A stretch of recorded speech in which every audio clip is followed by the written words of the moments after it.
Es radio. Son las 2 de la tarde, es la 1 en Canarias. Servicios informativos.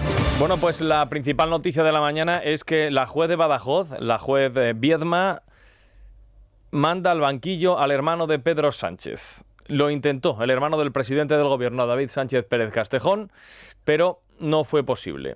Y además la juez Viedma le deja un recadito al presidente del gobierno, porque dice que las relaciones que tenía, evidentemente, con el aparato del partido en Extremadura fueron imprescindibles para permitir que, en última instancia, todos esos miembros del partido se dejasen influir y fichasen a su hermano.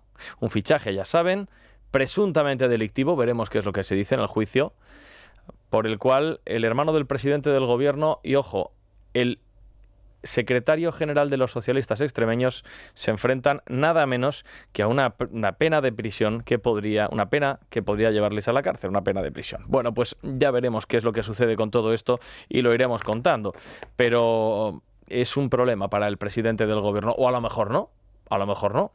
¿Se habrá enterado Pedro Sánchez de todo esto que está pasando? Pues no lo sabemos tampoco, porque lleva más de 2 horas reunido con las víctimas de la Dana allí en la delegación del gobierno en Valencia. Miren, hubo un tiempo, hace 10 años, en el que a Pedro Sánchez le parecía que estar metido en el Palacio de la Moncloa, sin salir de allí, sin visitar localidades afectadas por lluvias torrenciales que habían caído en Aragón y Navarra, le parecía al presidente del gobierno que eso que hacía Rajoy de no salir de la Moncloa era poco menos que intolerable.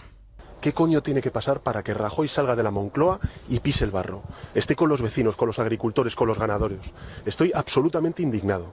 Me parece que tenemos un presidente del gobierno que no gobierna, sino que desgobierna, que descoordina, que no responde a los problemas de los vecinos, que no atiende a las demandas de los agricultores y de los ganaderos. Y en consecuencia me parece que tenemos un presidente del gobierno de espaldas a los problemas de la gente. Bueno, pues 10 años después Pedro Sánchez está exactamente en lo mismo, en aquello que criticaba. Qué novedad, ¿verdad? Pues sí. Miren, intentó visitar Paiporta con los reyes, hace ya bastante. Lo intentó con Felipe VI y con la reina doña Leticia, y los reyes, se quedaron allí comiéndose una lluvia de barro y una lluvia de indignación, dando la cara ante la desesperación y frustración de los vecinos, y el presidente se escabulló en ese gesto de enorme valentía que va a quedar siempre adosado a su expediente. Desde entonces el presidente del gobierno solamente ha vuelto a Valencia para estar un rato y en reuniones en edificios de gobierno, blindados, claro, por supuesto, para evitarse cualquier tipo de problema. No le gusta al presidente del gobierno que le pite la gente, no le gusta que lo abucheen o insulten, cosa que evidentemente, como cualquier persona, encaja bastante mal. 7 meses después, hoy Pedro Sánchez, ya decimos, ha vuelto a Valencia.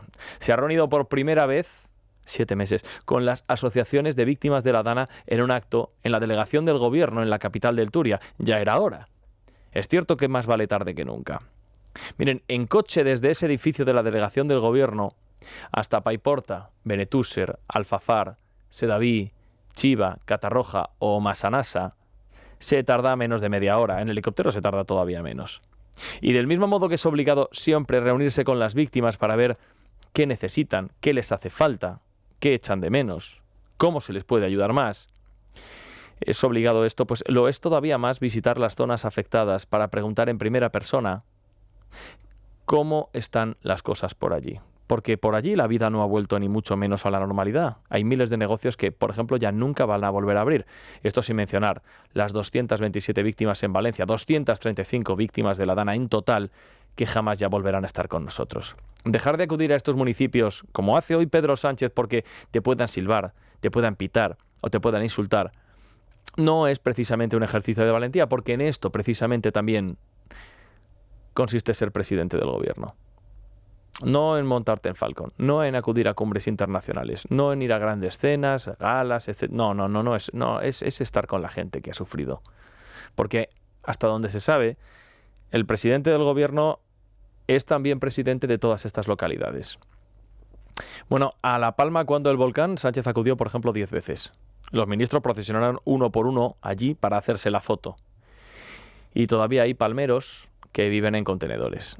Miren, es un hecho que si Pedro Sánchez supiera que iba a entrar en cualquiera de estas localidades como en César en Roma, si fuera así, o que iba a entrar, por ejemplo, como León XIV, como vimos hace unos días, a bordo del Papamóvil en San Pedro aclamado, pues Pedro Sánchez evidentemente visitaría todas estas localidades. Pero si no lo hace es probablemente porque, una vez más, las prometidas y muy promocionadas ayudas del gobierno llegan como siempre con cuentagotas. Por supuesto, una vez más, en contra de lo prometido tantas veces a los afectados en los últimos meses. El gobierno está lo que hay que estar y lo que estamos es en la reconstrucción, en la respuesta inmediata y en el relanzamiento de las zonas afectadas por la Dana. Que el Gobierno de España está y va a estar ahí, con todos los recursos necesarios y durante todo el tiempo que haga falta. Os vamos a ayudar, con todos los recursos del Estado, si hace falta de la Unión Europea, para que podáis salir adelante, para que podáis reconstruir vuestros hogares y vuestras vidas lo antes posible. Esta es la propaganda. Luego la realidad, como siempre, transcurre por un camino bien distinto. 7 meses después no han llegado ni siquiera el 20% de las ayudas comprometidas y los afectados continúan esperando. Esto, por supuesto, los que aún albergan alguna esperanza de que el Estado les eche un cable, que son cada vez evidentemente menos. Bueno, sin tiempo para visitar todas estas localidades, por la cuenta que le trae, mañana Pedro Sánchez se coge el Falcon para ir a Turquía a hablar de Gaza con un demócrata ejemplar como Recep Tayyip Erdogan. A Benetús, Serpayport, a todos estos sitios no, pero a Turquía desde luego sí, allí sí que se va. Bueno, se marchará el presidente poniendo tierra de por medio, y mar, por supuesto también, con los graves problemas de corrupción que le afectan, por ejemplo, con el tema de su hermano. Habrá que preguntarle, hombre, al presidente del gobierno, ¿qué le parece que el haberle enchufado en la Diputación de Badajoz, en la Oficina de las Artes Escénicas, por delante de candidatos que tenían probablemente mejor cualificación, etcétera, etcétera, haberle metido allí a dedo, pues hombre, ha generado un serio problema, luego lo contaremos en el PSOE extremeño. Este es un asunto de corrupción, porque es corrupción, que evidentemente el presidente del gobierno tendrá algún día que explicar, ¿verdad? O, por ejemplo, este otro tema de Santos Cerdán, que está el hombre ahí nervioso esperando a que salga el famoso informe de la Unidad Central Operativa de la Guardia Civil, a ver de qué manera desmiente lo que ahí pueda quedar escrito. Y, desde luego, esto es enormemente llamativo. El transcurso de los acontecimientos es muy, muy elocuente sobre el estado de alarma que hay en el Partido Socialista con este tema. Desde hace unos días en el PSOE están muy nerviosos. Y hay 24 horas que son esenciales, clave, muy importantes para entender lo que ha pasado. Son las 24 horas que transcurrieron desde el jueves al viernes del 8 al 9 de mayo. Hace hoy justo, por cierto, 2 semanas.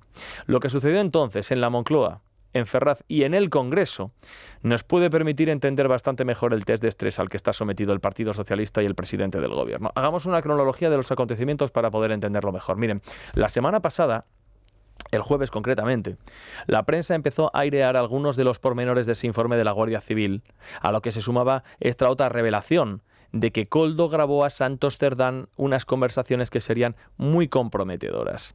El País publicaba el domingo que alguien, que podría ser Koldo, no lo sabemos, pero se dice que podría ser Koldo, intentó chantajear el jueves 8 de mayo al gobierno bajo la amenaza de airear estas conversaciones.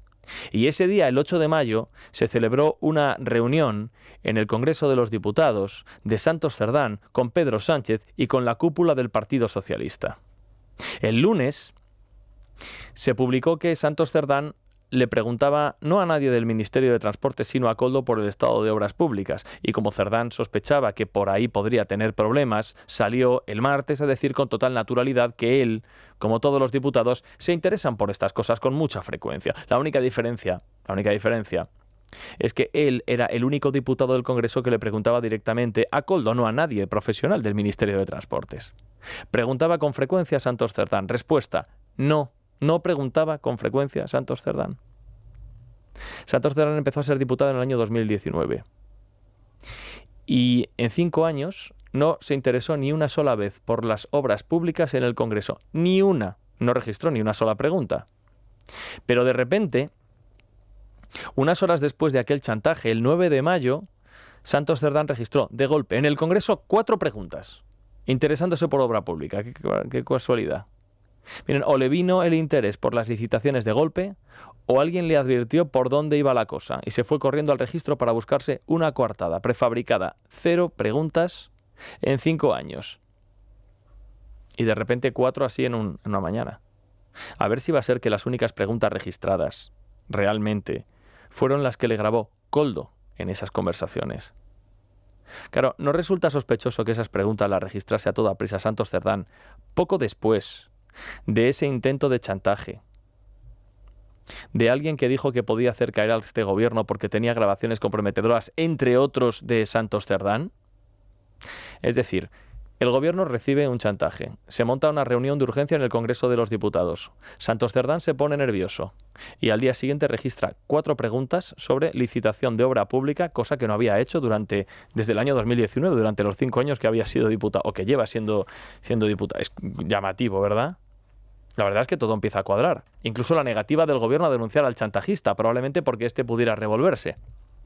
Por este asunto de las preguntas de Santos Cerdán le han preguntado a la portavoz del gobierno, Pilar Alegría, que intenta darle la cosa una naturalidad que desde luego no cuadra con las sospechas. Pero durante años no ha registrado ninguna pregunta, ya nos encontramos unas preguntas de licitación de obra. Oiga, yo desconozco las preguntas que registran los diputados y senadores. Yo he sido diputada durante años y seguramente si ustedes entran al registro de las preguntas que realicé, como todos los diputados, trasladábamos a los distintos ministerios interés sobre obras de índole, por supuesto, en materia de carreteras o en materia de medio ambiente, en materia educativa. Es una labor que suele ser muy ordinaria por parte de todos los diputados y senadores y que quedan perfectamente registrados en los servicios de la Cámara. Claro, precisamente porque quedan registrados, no figuraba en el registro del Congreso ninguna pregunta de Santos Cerdán hasta que llega, curiosamente, el chantaje publicado por El País y se registran rápidamente las preguntas. Justo el chantaje, por cierto, del cual Pilar Alegría se negó a hablar en la rueda de prensa del Consejo de Ministros del pasado martes, cuando se dedicó a mezclar deliberadamente con los WhatsApp las preguntas que se le hacían sobre la extorsión. Puede que hoy entendamos, hecha esta cronología, un poco mejor por qué el gobierno se niega a denunciar al chantajista.